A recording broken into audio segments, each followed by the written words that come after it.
aktivis dari Kabupaten Jombang menggelar aksi damai di depan markas polisi daerah Jawa Timur. Mereka geram karena kasus dugaan kekerasan seksual yang dialami salah satu santri di Pondok Pesantren Jombang tersendat hingga lebih dari 260 hari. Mereka menuntut Polda Jawa Timur sigap memproses dugaan kekerasan seksual tersebut. Perwakilan masa aksi yang bertemu tim penyidik Polda Jawa Timur menyatakan Polda Jawa Timur tidak bisa menggunakan alasan pandemi terus-menerus untuk menghindari kelanjutan proses hukum. Korban butuh keadilan. Pelecehan seksual adalah segala tindakan seksual yang tidak diinginkan, baik permintaan untuk melakukan perbuatan seksual ataupun sekedar isyarat yang bersifat seksual, yang membuat seseorang merasa tersinggung, dipermalukan dan/atau terintimidasi, sehingga menciptakan lingkungan yang mengintimidasi atau tidak sopan. Pelecehan seksual dapat dilihat sebagai bentuk kekerasan terhadap perempuan dan laki-laki, yang juga dapat dilecehkan secara seksual, dan sebagai perlakuan diskriminatif. Pelaku dari pelecehan seksual bisa datang dari usia remaja hingga tua. Tidak ada golongan usia berapa yang paling dominan melakukan pelecehan seksual. Korban dari pelecehan seksual ini bisa berupa komentar verbal yang bersifat seksual, menyentuh bagian-bagian tertentu dari tubuh si korban yang seharusnya tidak boleh disentuh atau meminta melakukan aktivitas seksual.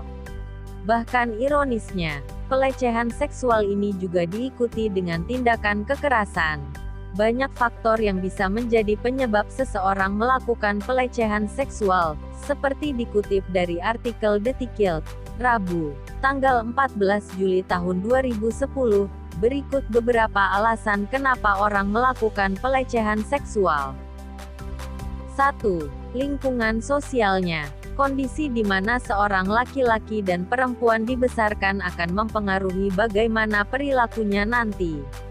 Berbagai sudut pandang bisa menciptakan suasana yang memungkinkan seseorang untuk melakukan pelecehan seksual. 2. Suasana sekitar yang mendukung.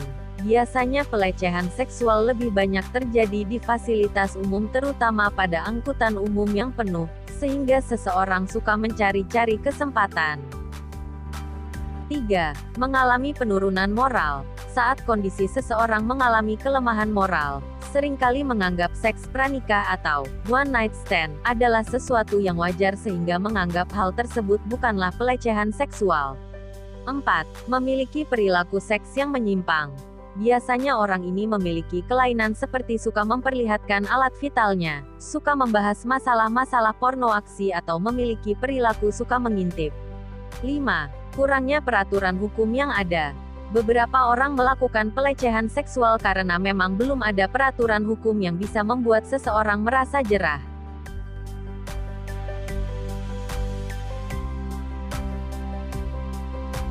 Rifana, seperti kita ketahui bahwa ini menjadi isu yang cukup penting juga terkait bagaimana kekerasan seksual ini segera dilakukan proses secara hukum untuk bisa mendapatkan keadilan, serta bagaimana pemerintah untuk bisa memproses undang-undang yang nantinya bisa memberikan pembelaan terhadap korban-korban kasus kekerasan seksual. Seperti kita tahu di negara kita ada sekitar 2.000 lebih kasus kekerasan seksual yang sekarang ini mandek di ranah hukum dan tidak sampai pada proses hukum yang berlanjut. Ini yang diharapkan oleh seluruh masyarakat untuk bisa segera dilakukan proses bagaimana supaya proses undang-undang yang saat ini juga sedang mandek di DPR RI ini bisa segera diproses dan disahkan oleh pemerintah untuk bisa menjadi salah satu piranti hukum yang kuat untuk bisa menekan pihak penyelenggara kebijakan dan juga penyelenggara hukum negara ini untuk bisa melakukan proses-proses hukum terhadap korban-korban kekerasan seksual. Kita tahu sendiri banyak sekali kasus-kasus kekerasan seksual tidak hanya di kalangan pondok pesantren saja, tetapi ada banyak kasus-kasus yang berkaitan dengan asrama-asrama yang juga di sana terkait kasus lembaga pendidikan,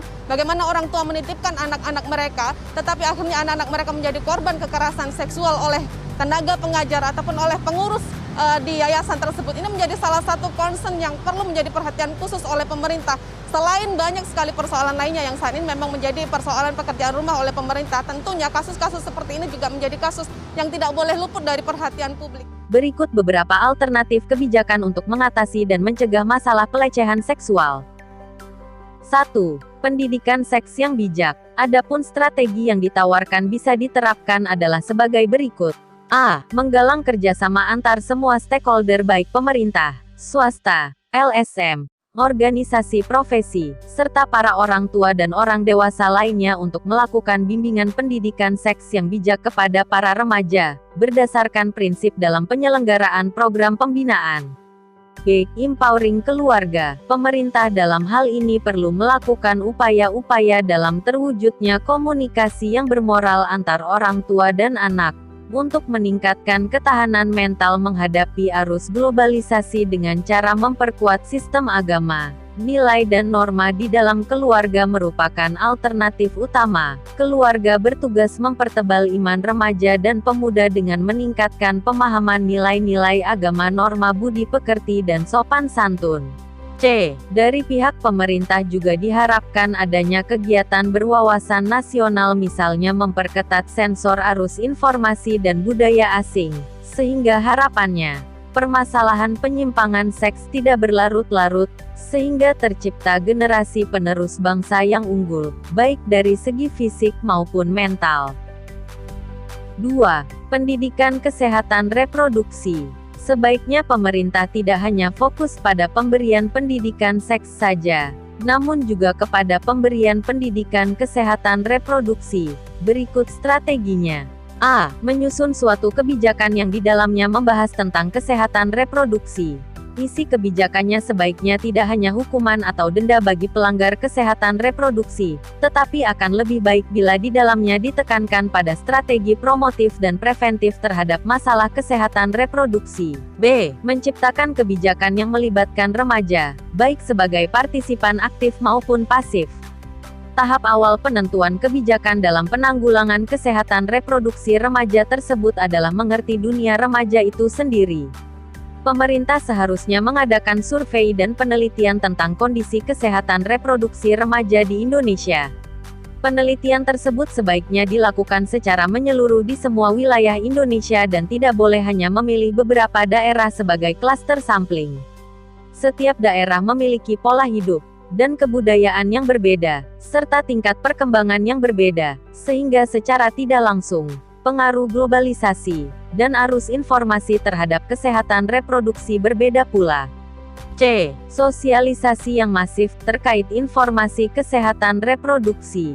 Setiap orang termasuk remaja berhak memperoleh informasi edukasi dan konseling mengenai kesehatan reproduksi yang benar dan dapat dipertanggungjawabkan.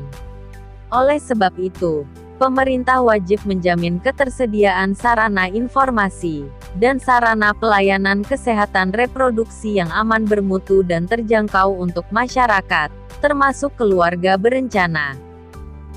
3. Penegakan hukum yang tegas. Sebagai penutup, bagian ini merupakan alternatif yang sebaiknya dipilih oleh pemerintah, sebab maraknya kasus pelecehan seksual jelas dikarenakan kurang efektifnya peraturan hukum yang bisa membuat para pelaku menjadi jerah.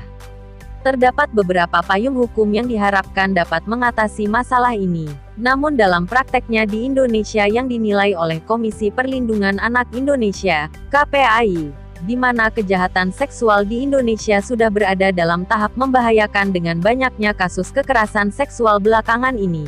Sepanjang tahun 2021, Komisi Nasional Anti Kekerasan Terhadap Perempuan melaporkan kasus kekerasan seksual terhadap perempuan dalam ranah personal yang tercatat di lembaga layanan mencapai 2.363 kasus. Karenanya lah menjadi sangat penting untuk memperberat hukuman terhadap pelaku pelecehan seksual, sebab tindakan pelaku tersebut merupakan tindakan yang tidak bisa diterima oleh keadaan manapun. Olehnya itu di dalam tugas ini, diharapkan pemerintah merefleksikan lagi secara serius mengenai penanganan dan pencegahan terhadap masalah pelecehan seksual di Indonesia, agar lebih baik lagi ke depannya. Amin.